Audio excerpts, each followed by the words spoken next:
From the eastern border of Poland to the Greek frontier with Turkey, parts of the European Union are putting up walls, both physically and politically. If we invite others from outside Europe, that will change the cultural identity of Europe. There are some countries who accept it. Hungary is not among that countries. Most of the 27 nations in the EU were involved in the Afghan war and were part of the scrambled evacuation effort. Like Canada, they still hope to help those left behind. But EU governments failed to agree on a plan for all countries to take in vulnerable Afghans under their so-called burden-sharing migration pact.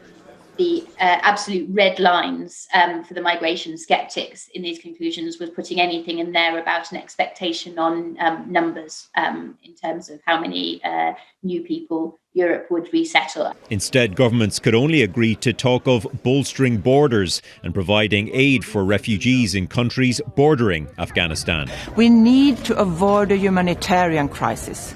We need to avoid a migratory crisis. The main reason for this is the memory of the chaos of 2015, when more than 1 million Syrians fled a civil war and headed for Europe.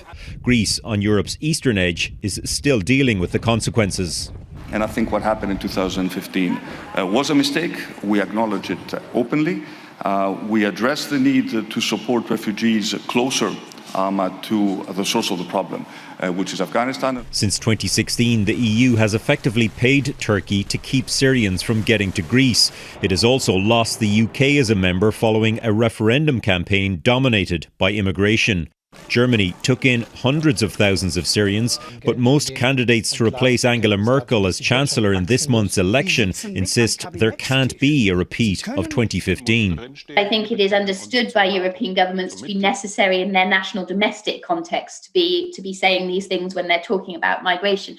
But Afghanistan's relatively closed borders and its distance from Europe suggest a huge influx is unlikely. For now. Redmond Shannon, Global News, London.